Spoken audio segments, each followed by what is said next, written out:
Apocalipse 17. Antes da gente entrar no texto, eu quero falar um pouquinho daquilo que a gente fala todo culto aqui de quarta-feira, para você acompanhar o que está acontecendo, né? Então, assim, o Apocalipse é o livro da revelação de Jesus a João, que está na ilha de Patmos, lá preso, como um preso religioso e político, e é a revelação das coisas que seriam sobre o fim.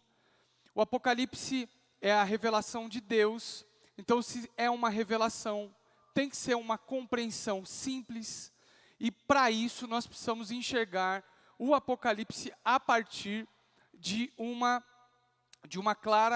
claro entendimento acerca de sua teologia, né? Hoje, dentro do Apocalipse, nós trabalhamos dentro da visão histórico-espiritual.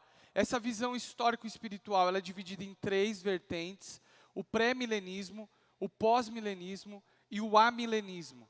Sendo que o pré-milenismo é a teologia mais recente, de cerca do século XIX, junto com o dispensacionalismo, que gerou em nós a grande quantidade de conteúdos que nós conhecemos hoje.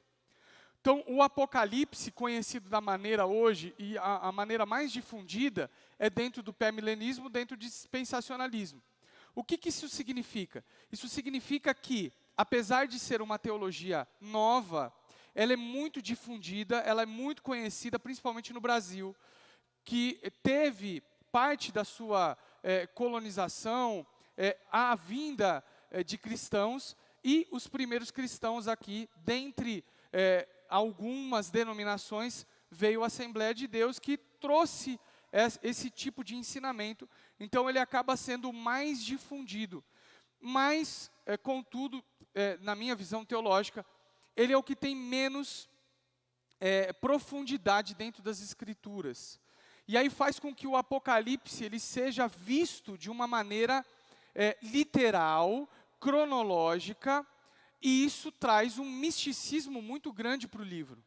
Quando, na verdade, é igual eu vou ler um livro e eu tenho que saber que tipo de leitura eu vou fazer. Tem livro de ação, tem livro de romance, tem livro de cultura, tem livro de história. E o livro do Apocalipse ele não pode ser lido e estudado como um livro cronológico, nem literal. Porque ele não está falando sobre cronologia e não está sendo literal. Por exemplo, quando você lê as figuras do Apocalipse que foram potencializadas com Hollywood, por exemplo, quando você vê lá o gafanhoto, a besta que emergiu do mar, e a gente criou, dentro dessa teologia dispensacionalista, essa mística em torno do Apocalipse. Quando, na verdade, o conteúdo do livro são 2. Jesus vai voltar e a igreja vai vencer. Debaixo desses 2 pilares que João recebe a revelação de Jesus, é que ele tramita acerca das revelações. Então eu não posso olhar para o Apocalipse e entender aqui quando ele fala de tempo que é literal. Eu não posso olhar, por exemplo, no descritivo de Apocalipse no capítulo 9, dos gafanhotos, por exemplo, e entender que é um gafanhoto que vai sair da terra, com cara de leão, com cabelo de gente. Não é isso. Não se trata disso. E essa mística, durante muitos anos, trouxe uma confusão para a igreja, porque a igreja passou a viver mais a questão mística do Apocalipse do que propriamente o conteúdo que ele traz. E o conteúdo é que Jesus vai voltar e a igreja vai vencer. Então, dentro desses 2 pilares, a revelação que Jesus traz a João é sob várias óticas. E dentro do amilenismo, que é a visão mais histórica, mais antiga e com maior profundidade bíblica, né, ela fala sobre estudar o Apocalipse a partir da perspectiva da revelação atemporal, ou seja, ela já aconteceu, a revelação já aconteceu, ela está acontecendo e vai acontecer de maneira derradeira. Por isso que o amilenismo classifica essa atemporalidade, ou seja, o não tempo da profecia, como algo paralelo, ou seja, nós vamos ver aqui no Apocalipse 7 paralelos, são 7 histórias contadas de perspectivas diferentes, então chama paralelismo progressivo. É a mesma história contada repetidamente de maneira progressiva. Ou seja, essa revelação do Apocalipse, ela vai cada vez mais ficando vai ganhando corpo até que chegue a derradeira a vinda de Jesus. Por isso que no amilenismo há uma concentração mais lógica e histórica. Porque no pré-milenismo dispensacionalista, fala sobre algumas vindas de Jesus. Jesus vem, há um arrebatamento secreto, a igreja se encontra com Jesus nos ares, aí o povo fica aqui, o povo que vai ficar aqui vai converter os judeus, aí depois tem os 1000 anos, na vinda de Jesus estabelece os 1000 anos, e depois o juízo final. Quando na verdade não há cronologia dessa encontrada em lugar nenhum da Bíblia que se sustenta. Então, a questão do Apocalipse não é a cronologia. Então é muito importante entender. E ele vai tratar desse paralelo sobre duas perspectivas. Sobre a perspectiva dos salvos e dos não salvos. Ele começa a falar sobre essa polaridade que hoje nós não aceitamos. O homem pós-moderno não aceita a polaridade, né? A polaridade é ruim. Então, você ter um lado é muito ruim hoje. Hoje o que se prega é que nós devemos ser neutros, politizados. Nem lá e nem cá. Quando na verdade o Apocalipse é um livro de confronto, quando eu entendo a profecia, ela está falando sobre polares, sobre lugares de polaridade, salvos e não salvos. Então ele fala sobre a perseguição contra a igreja e o juízo contra a impiedade. É importante eu entender isso, principalmente a partir do capítulo 9, porque essa polaridade vai ficar muito claro. Então, durante toda a revelação, você vai ver, por exemplo, a atitude de Satanás copiando as coisas de Deus.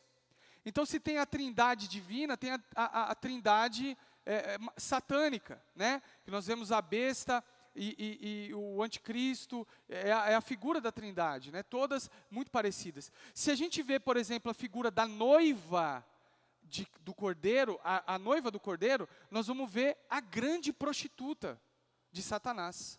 Se nós vemos a cidade ataviada como noiva que descia dos céus, a Nova Jerusalém, nós vamos ver aqui do lado de Satanás a grande cidade, a Babilônia, a mãe das prostitutas. Então, você vê em todo momento, dentro dessa polaridade, Satanás tentando enganar e corromper o mundo. E a vitória da igreja, ou seja, qual é a vitória da igreja? A vitória da igreja é quando Jesus vir buscar a noiva, quando Jesus vier de fato, então nós vamos morar com ele eternamente. Enquanto a Babilônia vai ser lançada no lago de fogo que arde lá eternamente, ou seja, a condenação do inferno. Então, eu preciso olhar para o Apocalipse entendendo isso. Então, quando a gente vai entrar agora no capítulo 17, que a gente começa o 6º e penúltimo paralelo, a gente vai entrar no último paralelo a partir da outra semana, não da próxima quarta na outra, você vai ficar claro aqui que é uma linguagem figurada, mas que a própria Bíblia já respondeu. A própria Bíblia já falou sobre o que significa cada figura dessa. O que a gente precisa fazer? Conhecer a palavra de Deus e mergulhar nessa interpretação bíblica. Ontem eu lancei uma pesquisa no Instagram, uma pesquisa não, como chama aquela caixinha de perguntas? E uma pessoa perguntou assim para mim: pastor, você já pregou o mesmo texto 2 vezes? Eu já preguei o mesmo texto 50 vezes. Mas a interpretação, ele falou assim, o mesmo texto 2 vezes com 2 interpretações? Com 2 interpretações é impossível. Porque a interpretação bíblica, ela tem uma linha, e essa linha é feita de maneira espiritual, mas também científica. Por isso que a fé e a razão andam junto. Tem gente que fala assim, a fé não pode estar junto com a razão. Mentira! A fé e a razão têm que andar junto. A mensagem de Jesus, ela é espiritual, ela não é discernida pela razão, a mensagem espiritual de Jesus, mas eu preciso do intelecto para entender aquilo que está sendo falado e tomar uma decisão concernente às coisas de Deus. Quem está comigo, diga amém. Então, essa espiritualidade rasa faz com que a gente use a Bíblia de maneira espiritualista e não espiritual. Eu pego a Bíblia aqui, eu abro ela no meio e falo, vamos ver o que Deus está falando comigo aqui. E abro ela e leio lá. Sou eu que lhe respondo, e dele cuidarei. Sou como um pinheiro verde, o fruto que você produz de mim procede. Opa, Deus está falando então para eu fazer isso, isso e aquilo. Não é assim que a gente lê a Bíblia. A Bíblia não é um livro onde eu espiritualizo ele. Ele é espiritual, é diferente. Mas para que eu interprete a palavra de Deus, eu preciso ter um conhecimento. Assim como, por exemplo, um médico precisa de ter o conhecimento daquilo que ele faz, o cristão precisa conhecer a palavra de Deus. A maior vergonha que a gente tem hoje é que nós apanhamos muito, porque tem um dado e tem uma nomenclatura dentro da teologia que é muito forte e constrangedora, mas é verdade. Há um estudo nos Estados Unidos que diz que 88% da igreja hoje é analfabeta bíblica. O que é o analfabetismo bíblico? Eu conheço a Bíblia como algo espiritualista, espiritualizado. Ou seja, eu trato isso de maneira religiosa, de religiosidade. É algo, quase que uma mística, mas eu não conheço a palavra de Deus. Por isso que é muito importante a gente entender a palavra de Deus e interpretar. E a própria Bíblia, ela se interpreta. Se você ler a Bíblia e conhecer os livros e começar a estudar a palavra de Deus, você vai ver que a própria Bíblia responde.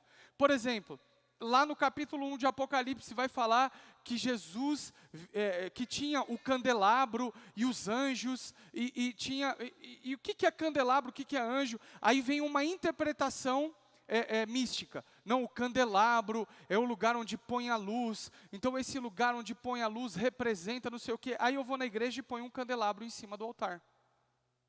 Interpretação mística. O que é o candelabro? O capítulo 2 de Apocalipse fala, o candelabro é a igreja. Qual que é o anjo? O anjo é o pastor. Quem está comigo, diga amém. Não, o anjo vai descer, o anjo falou comigo. Meu irmão, eu creio que o anjo pode descer e falar conosco, enviado por Deus. Mas não é esse anjo que está no Apocalipse capítulo 1. O anjo do Apocalipse capítulo 1 é o pastor da igreja, é o líder da igreja. E está escrito no próprio capítulo 2. Então, essa interpretação a gente precisa tomar o cuidado de ter. E isso vai facilitar a nossa interpretação hoje do Apocalipse 17. Quem está comigo, diga amém. É muito importante falar isso para a gente entender o que nós estamos falando. E aí no capítulo 17 ele vai lá. Um dos 7 anjos que tinham as 7 taças, preste atenção, as 7 taças do capítulo 16.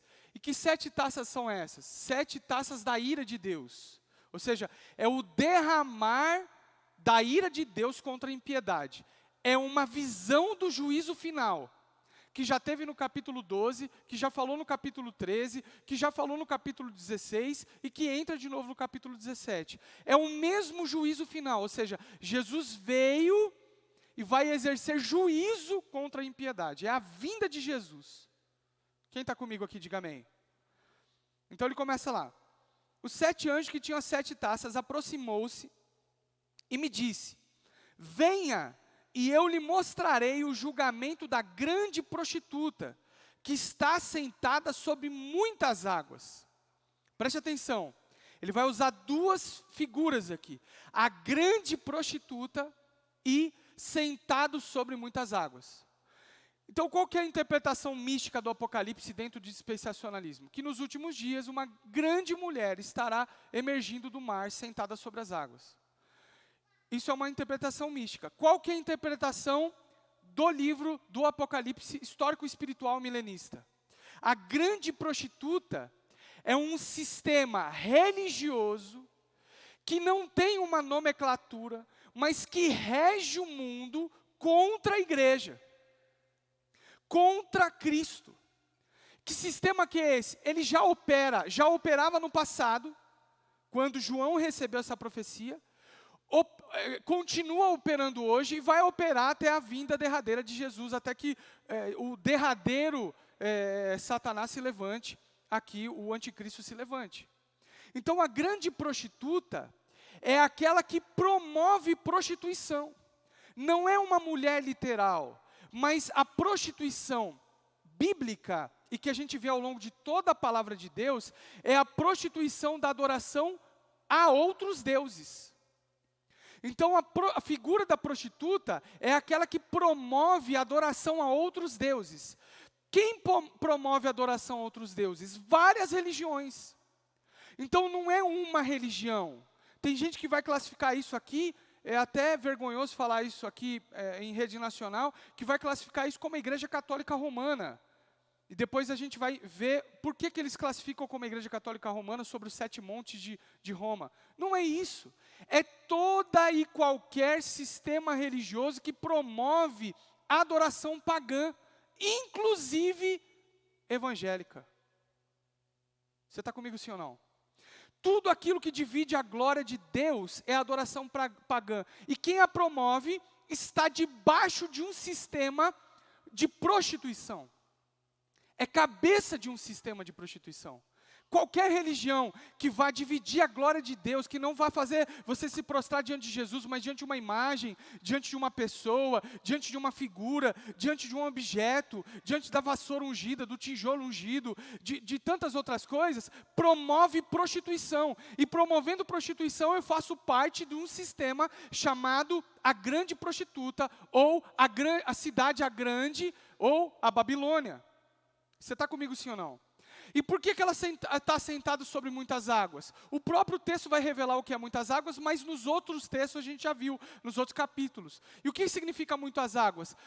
Povos, línguas, tribos e nação. O que é água, meu irmão? Água é o contexto do mar, barulho, muita coisa e muita onda. Ele está falando sobre os povos, as línguas e as nações. Então, esse sistema, ele está sentado sobre as águas. Ou seja, esse sistema, ele está montado sobre as nações. Ele tem o domínio sobre as nações.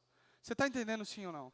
Então, hoje, na época que João recebeu essa revelação, havia um domínio. E qual que era esse domínio, essa grande prostituta? Era o sistema romano. Porque o sistema romano montou uma religião onde todas as pessoas deviam se dobrar diante de Domiciano, o imperador de Roma, naquela época. Então, naquela época, o Apocalipse estava acontecendo para eles lá, a grande tribulação e tudo isso que a gente está lendo. Por exemplo, em Hitler, em 1940 e pouco, quando Hitler se proclama um povo exclusivo, né, um povo separado, e esse sistema devia ser adorado, e que perseguia os cristãos, ele também era a grande prostituta, e também montava uma parte do povo. Você está comigo, sim ou não? Então, a grande prostituta é um sistema de prostituição. Vai comigo aí. Onde que eu estou mesmo? Versículo 1 ou 2? 2. Com quem os reis da terra se prostituíram. Os habitantes da terra se embriagaram com o vinho da sua prostituição. Preste atenção. Esse sistema religioso que traz prostituição, ele é difundido a partir das cabeças. Dos cabeças. Quais cabeças? Reis, imperadores, presidentes, pessoas que exercem domínio. Então, através dos reis, através dos governantes, esse sistema embriagava toda a terra com o vinho da sua prostituição. O que é o vinho da prostituição? Pega a uva, põe no lagar, amassa, e o que sair desse amassar é o vinho. O que ele está falando? Esse sistema de prostituição, ele é processado na mente e no coração dos líderes, os grandes líderes, ele é derramado, ensinado, ofertado para o povo bebe, se embriaga e fica distante de Deus. O que representa a embriaguez aqui? Representa essa falta de capacidade de discernir o que é bom, o que não é bom. Então fica embriagado e enredado nesse sistema. Você está comigo, sim ou não? Nazismo, comunismo, todas essas formas de governo que trazem um peso sobre a população, impedindo que o evangelho de Cristo seja pregado, fazem parte da grande prostituta. E ele continua lá, versículo 3. Então o anjo me levou no espírito para um deserto. Olha a figura do deserto que a gente vai encontrar em vários lugares na Bíblia. O que é esse deserto aqui? É a figura da desolação, do lugar árido, do lugar escasso, do lugar onde não tem recurso. O que ele está falando aqui? Que o Espírito de Deus, ele foi levado em espírito, né? Ele está nesse lugar de árido, nesse lugar escasso, onde ele começa a observar. Não é um deserto literal. Não é um deserto, uma região geográfica, mas é um lugar onde há escassez de recursos espirituais. Ele foi levado nesse lugar. E quando ele chega ali viu uma mulher montada numa besta vermelha. Olha lá, uma mulher montada sobre as águas, e agora uma mulher, a mesma mulher, montada numa besta vermelha. Preste atenção, Jesus é o noivo, a igreja é sua, a sua, e a noiva é figura de uma mulher. Então Satanás copiando o sistema de Deus aqui. Então essa mulher está sentada sobre uma besta vermelha, que estava coberta de nomes blasfemos e que tinha 7 cabeças e 10 chifres. Mulher é esse sistema religioso que corrompe valores, ou seja, a prostituição, montado numa besta vermelha. A besta vermelha é um sistema agora, não religioso, mas um sistema de governo. Um sistema de regimento. E esse regimento agora é global. Agora não é mais um reino, e a gente vai falar isso depois quando ele fala sobre os impérios, né? Haviam 7, 5 já tinha caído, 1 estava acontecendo e 1 ia ainda vir. A gente vai ver isso. É um sistema global. Então a besta agora é a figura, a mesma besta que emergiu do mar que a gente vê no capítulo 12, é a mesma besta, é um sistema de governo. Então esse sistema religioso, ele influencia, ele está montado, influencia um sistema de governo que vai corromper os valores de Cristo. E por que ele fala aqui que ele tinha o nome coberto de blasfêmios? Ou seja, esse governo, ele é permeado de blasfêmias contra Deus. Ou seja, tudo que ele promove e organiza é contra Deus. É abominação contra Deus. E aí a gente podia levantar várias causas aqui, que a gente está vendo hoje, inclusive, que via aquela época e vê hoje. Ok? E ele fala lá que tinha 7 cabeças e 10 chifres. Por que 7 cabeças? O número 7 é o número da perfeição. E a cabeça é a capacidade de manipulação. Então esse sistema religioso que age através do sistema político, ele é perfeitamente capaz de ludibriar e de manipular mentes e corações. Por isso 7 cabeças. Por que 10 chifres? Porque está falando de poder, de reino, de governo. Então, esse sistema é um sistema poderoso. É um sistema eficaz. Eu tenho falado isso aqui desde o princípio do Apocalipse. Nós não devemos temer a Satanás como a figura medieval que a gente conheceu e foi promovida até bem pouco tempo atrás na nossa nação. Chifre, dente, rabo, tridente e um aspecto horroroso, não é esse Satanás que nós devemos temer. O que nós devemos temer é a capacidade dele de manipulação. Ele vem a conta-gota, ele vem nos ludibriando, é uma vitória, uma conquista dia após dia, como algo que vai pingando. Ah, hoje aprovou uma lei aí, que não sei o quê, aí corrompeu a igreja começa a aceitar, não, tudo bem, olha isso aí, a gente tem que levar com amor, e esse amor distanciado do amor de Cristo, um amor aculturado, um amor formado pela opinião das pessoas. Então a gente vai entrando num enredo e esse enredo vai nos distanciando de Deus, ou seja, a capacidade que Ele tem de nos manipular, de a gente começar a aceitar as coisas. Lá, muitos anos atrás, a gente viu uma forma de relacionamento que desagrada a Deus, e a gente se chocou, mas com o passar dos anos se tornou normal. Tudo bem. Quem está comigo aqui, diga amém. A grande prostituta.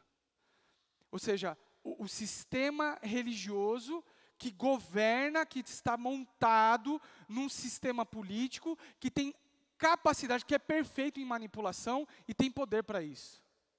Está comigo sim ou não? A mulher estava vestida de azul e vermelho, e adornada de ouro, pedras preciosas e pérolas. Segurava um cálice de ouro, cheias de coisas repugnantes e da impureza da sua prostituição. Em sua testa havia essa inscrição. Vamos para o versículo 4 primeiro. O que essa mulher segurava? Ou seja, o que esse sistema religioso ele segura? Ele se apresenta com pompa. Cor azul e vermelha era a cor de reis, de impérios. O vermelho do Império Romano e o azul do Império Grego, que vinha, que demonstrava, né, governo e poder eu ia falar chiqueza, ó. Como que fala isso aí? Pompa, né? E essas coisas todas aí. Vocês entenderam, sim ou não? Glória a Deus. Então, é o azul e o vermelho que demonstrava essa riqueza, essa pompa, esse ludibriar. Então, esse sistema religioso, ele encanta.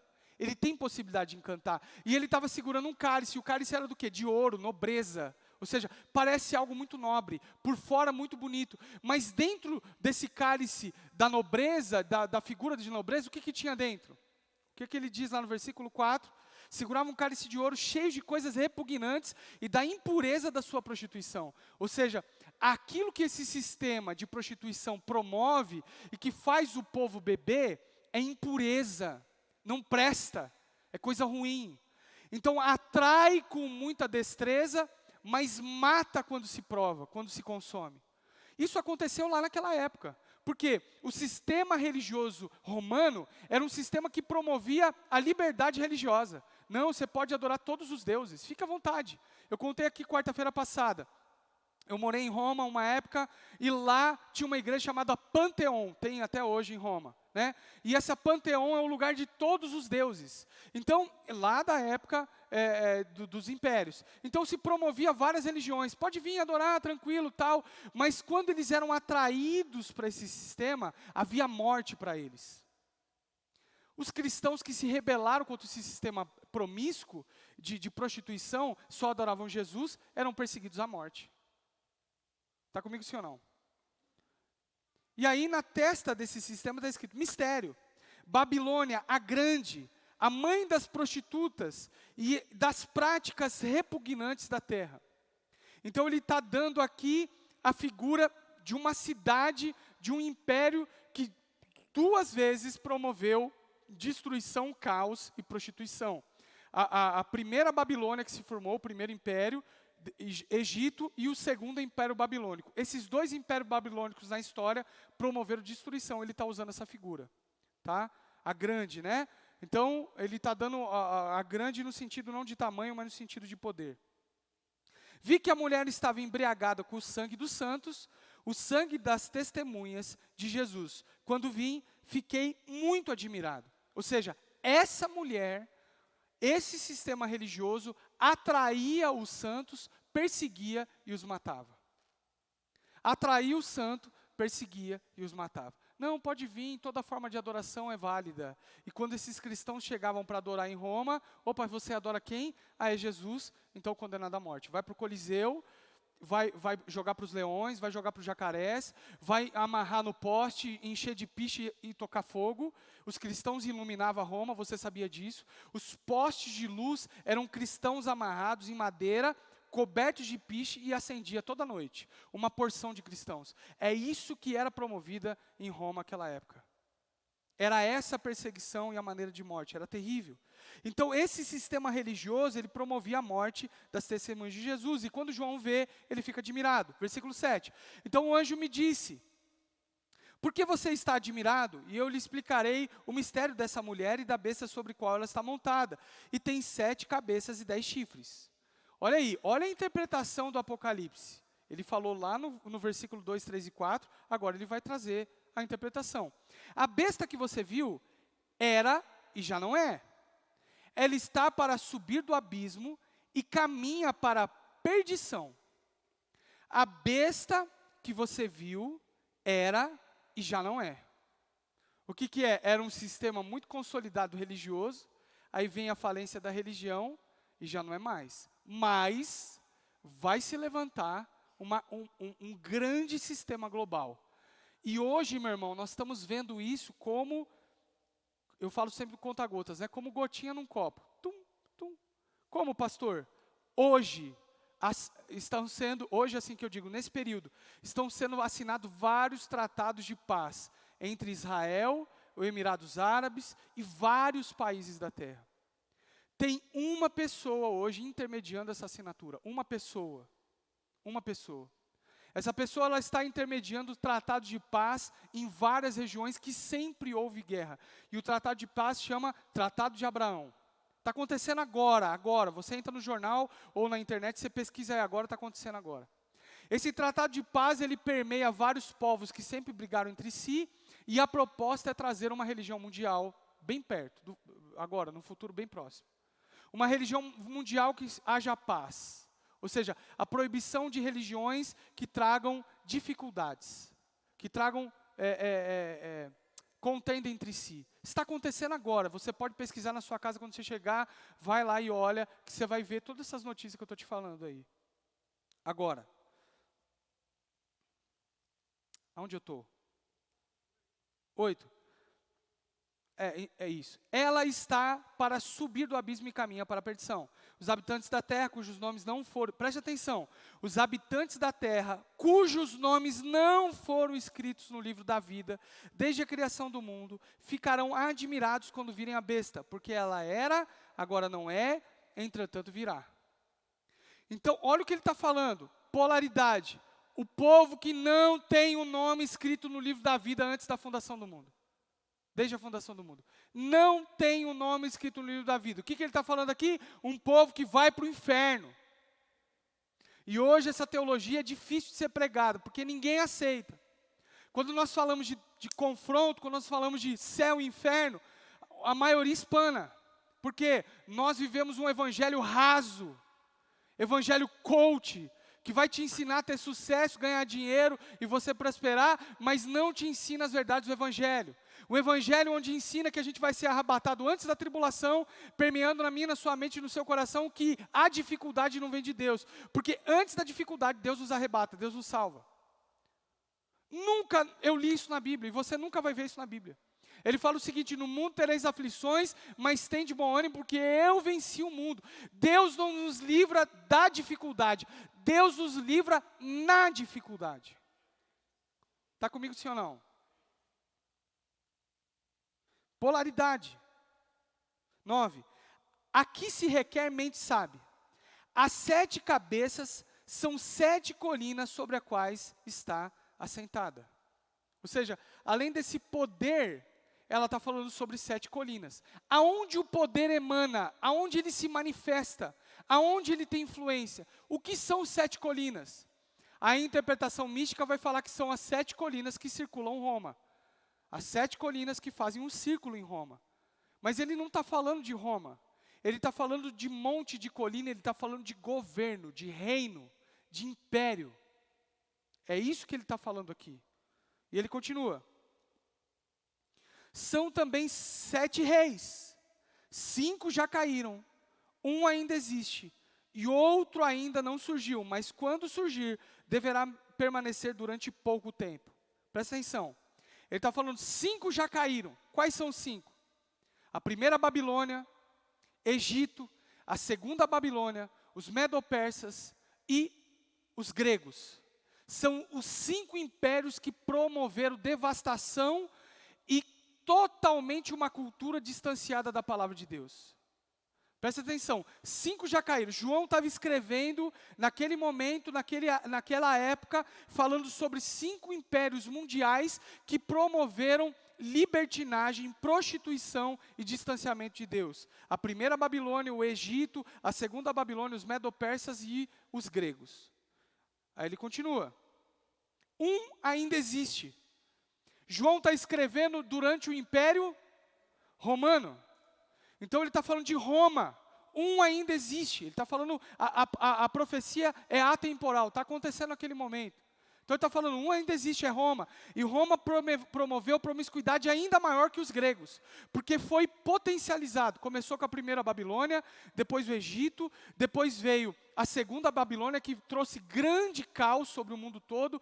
Depois veio os Medo-Persas, que trouxeram grande violência e um pensamento distanciado de Deus. E depois os gregos, ainda mais destrutivos, que trouxeram uma coisa que chama helenismo. O que era o helenismo? Era uma cultura distanciada da vontade de Deus. Um pensamento, aí veio pedofilia, aí veio promoção da promiscuidade, da homossexualidade, masculina e feminina. Aí veio algo terrível. E Roma ainda mais forte com isso. Porque aí foi considerado o governo greco-romano. Roma traz ainda mais devastação. E ele continua. E o outro ainda não surgiu. Ele está falando do futuro, do próximo império. Só que império é esse agora, meu irmão? Historicamente não se levantou um império como esses 5. Agora o império a sua força foi diluída. Se naquela época havia um império que governava o mundo inteiro, agora viria um império diluído, com a sua força diluída. Então, grandes nações se levantam pela terra, formando esse império que é justamente o sétimo, né? Que ele está falando aqui no versículo 9, 10. Então, 5 já caíram, 6 ainda surgiu, Roma, que estava acontecendo, e o sétimo que ainda não surgiu, que é justamente o que nós vivemos hoje. O império que se levanta, que nós chamamos de globalismo. É a mesma forma de pensar, a mesma cultura sendo difundida no mundo inteiro por grandes cabeças e grandes nações. Nós estamos exatamente nesse período. E aqui a palavra de Deus diz que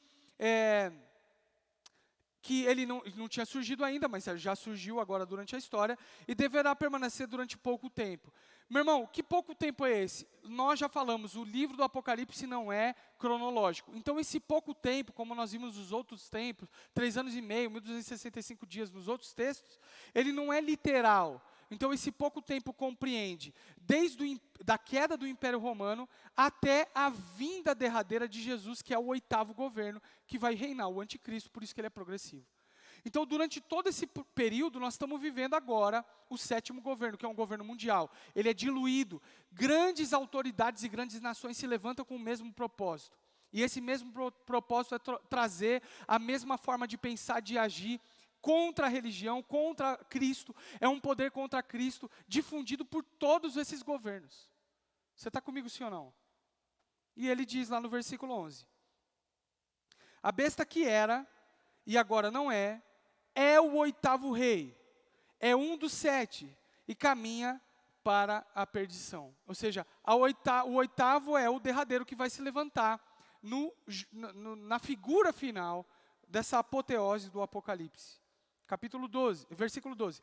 Os 10 chifres que você viu são 10 reis que ainda não receberam reino, mas que por uma hora receberão autoridade como reis, junto com a besta, ou seja, junto com a figura desse anticristo que vai se levantar, o 8º, vão vir 10 governantes que vão receber poder para, junto com essa figura, governar e reger todas as nações da terra. Por isso que o globalismo é algo terrível e satânico. Por isso que essa maneira global de se enxergar o mundo e os governos é satânico. A mesma maneira de pensar, a mesma maneira de agir, uma única língua mundial, uma única moeda mundial, isso tudo é satânico. Os países estão aí para serem preservados, as suas fronteiras, a sua cultura, isso é de Deus.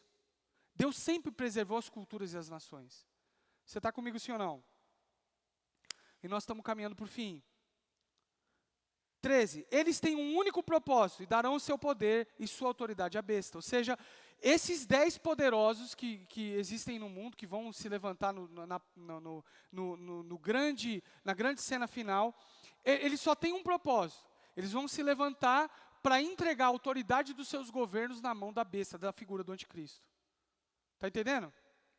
Então eles vão se levantar na terra e vão entregar as nações de bandeja. Olha assim, o meu governo está aí. Eu já vi personagens brasileiros falando que está na hora de um grande governo mundial. Você já viu isso, sim ou não? Personagens brasileiros se levantando e falando assim, está na hora de um grande governo mundial. Nós precisamos de um sistema de governo mundial. Eu não vou falar o nome dele.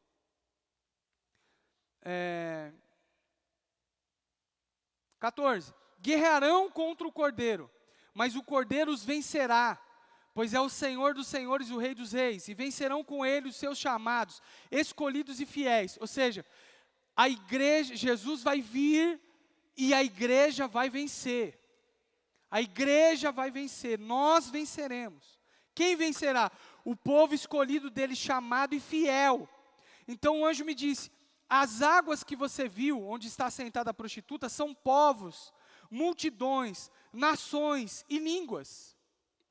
A besta e os 10 chifres que você viu odiarão a prostituta. Preste atenção. A besta e os 10 chifres, ou seja, o sistema de governo, o sistema político de governo, com os 10 chifres, o poder que ela tem, odiarão a prostituta. Mateus capítulo 24, se eu não me engano, Eu não lembro exatamente onde está o texto. Quando Jesus fala o seguinte: pode um reino dividido prosperar? Pode Satanás expulsar Satanás? Lembra disso? Que ele estava expulsando demônios e o povo falou assim: você expulsa por Beelzebu. E aí Jesus fala assim: pode Satanás expulsar Satanás? O reino dividido não prospera. Aqui nós estamos vivendo o reino das trevas um contra o outro agora. Agora vai chegar um ponto onde a política, o sistema de governo vai odiar o sistema religioso. Se você pegar isso na história, já aconteceu, está acontecendo e vai acontecer de maneira derradeira. Se você lembrar bem pouco tempo atrás, algumas centenas de anos, durante muito tempo a religião que governou sobre os reis. Era um sistema religioso que falava para o rei o que ele fazia e o que ele não fazia. Quem conhece essa história e sabe disso? Lembra disso? Os papas governavam os reis. Eram os papas que ditavam que terra que ia comprar, onde ia ter guerra, como ia fazer. Chegou um tempo, meu irmão, que os reis se levantaram contra os papas e começaram a matá-los. Isso já aconteceu e vai acontecer de novo. Onde o sistema político agora vai perseguir de maneira brutal esse sistema religioso, que é a grande prostituta.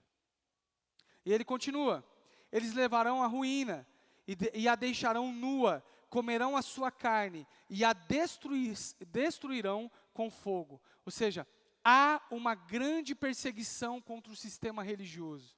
E agora abarca não só a grande prostituta, como o sistema religioso saudável, o cristianismo. Que eles vão lutar contra os cristãos, e no capítulo 13, no versículo 7 diz: e a besta receberá poder para lutar contra os santos e vencê-los. 17. Pois Deus colocou no coração deles o desejo de realizar o propósito que ele tem, levando-os a concordarem em dar à besta o poder que eles têm para reinar, até que se cumpram a palavra de Deus. A mulher que você viu é a grande cidade, que reina sobre os reis da terra. Que grande cidade é essa? Não é uma cidade geográfica, não é um lugar no mapa, não é uma região geográfica.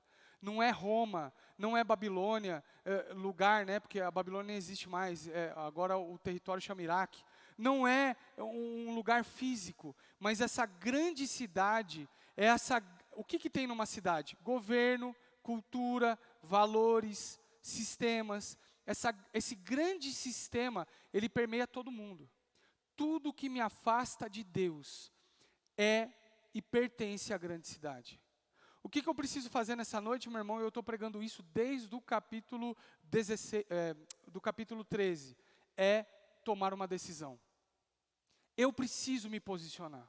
Eu preciso ser polar. Entende que eu estou falando de polaridade? Eu preciso tomar uma atitude. Eu preciso me posicionar. Não deixe que alguém fale para você: não se posiciona, fica ali na metade, porque quem se posiciona afasta as pessoas. Meu irmão, nós podemos nos posicionar de maneira dura, de maneira concreta, e ainda assim atrair uma multidão a Cristo Jesus. Sabe por quê? Porque tem gente desesperada pela verdade. O apóstolo Paulo fala em Romanos, no capítulo 18, se eu não me engano, ou no capítulo 8, no versículo 19, que há uma grande expectativa da criação pela manifestação dos filhos de Deus. O povo quer ouvir a palavra, o povo está cansado de ouvir fábula, o povo está cansado de ouvir conversinha fiada, o povo está cansado de ouvir sobre sistema. Meu irmão, nós estamos vendo aí pessoas financiando sistemas políticos que parecem agradáveis aos olhos, mas ferem a palavra de Deus. Tem um movimento aí nos Estados Unidos que se levantou mundialmente, que chama Black Lives Matter. Meu irmão, completamente contrário à palavra de Deus. Porque diante de Deus não tem A, B, C, negro, branco, índio, não existe. E esse sistema tem promovido a dilaceração da palavra de Deus, promovido caos. Outros grandes movimentos mundiais têm se levantado, trazendo a promoção de caos. E a igreja tem flertado com isso. Ah, que bonitinho, está protegendo uma vida. Não, meu irmão. Todos são iguais diante de Deus, carecem da misericórdia de Deus. Você está comigo, sim ou não? Você está entendendo, sim ou não? Nós precisamos pregar o evangelho. O que vai fazer diferenciação é quem aceitou a mensagem de Cristo, quem não crê. Quem crê e quem não crê. Não é cor, não é raça. Jesus diz, o apóstolo Paulo fala assim, agora é Cristo em todos. Não existe mais negro, escravo, livre, cítara, romano. Não tem isso. Agora, Jesus é tudo em todos. Você está comigo, sim ou não? Então, cuidado com o flerte que nós temos com sistemas que parecem encantadores. Sistemas políticos que parecem encantadores. Meu irmão, nenhum sistema político presta. Está comigo, sim ou não? O sistema de governo que presta é o sistema de governo de Deus. E nós estamos inseridos nessa cultura. Então a gente não pode confundir governos humanos, sistemas humanos, com coisas de Deus. O que nós temos que fazer é orar pelos nossos governantes, para que os nossos governantes manifestem atributos do reino de Deus. Não é um sistema humano, uma criação humana. Não é algo que nós estamos vendo aí claramente sendo discutido, até mesmo no meio cristão, e a gente se perdendo e fleitando com sistemas que não funcionam em nada. O que a gente precisa se posicionar é o governo de Cristo. Eu estou debaixo do governo de Cristo, e o governo de Cristo é a palavra de Deus, e a palavra de Deus tem que estar no meu coração. Se eu me posicionar como a palavra de Deus, então eu sou um cristão. Agora, se eu falo que eu sou cristão nominal, vou na igreja, mas flerto com essas coisas, meu irmão, eu estou sendo enganado, eu estou sendo embebedecido pela impugnação da grande prostituta. Nossa, pastor, que forte. Pois é, bem-vindo à palavra de Deus. É forte. E o Apocalipse é um livro de confronto, onde nós somos confrontados. Ai, pastor, nós precisamos de amor no mundo, nós não precisamos ser bipolar, nós não precisamos ser, bipolar não, ser polarizados, a gente pode viver, não, a Bíblia é assim, sim, sim, não, não, o que passar disso provém do, isso está certo? Sim, isso está certo? Não. Ah, vamos discutir o amor e tal. Deus tem uma maneira de amar e tem uma linguagem de amor. Qual que é a maneira de amar de Deus? Morreu por nós na cruz para redimir o pecador dos seus pecados e libertar o escravo da escravidão. Que escravidão é essa? Do pecado. Agora, se eu vivo no pecado, eu não provei do amor de Deus. A linguagem de amor de Deus é obediência. João capítulo 14, versículo 16. Aquele que me ama, me obedece. Essa é a linguagem de amor de Deus. E obedecer consiste em conhecer. Eu preciso conhecer. Por isso que a gente precisa promover um crescimento no conhecimento, não só da graça, mas também o conhecimento da palavra de Deus. Oséias capítulo 4, versículo 6 diz, o meu povo perece por falta de conhecimento. Então a gente precisa conhecer. Conhecer a palavra de Deus. Amém, igreja? Se coloque de pé em nome de Jesus.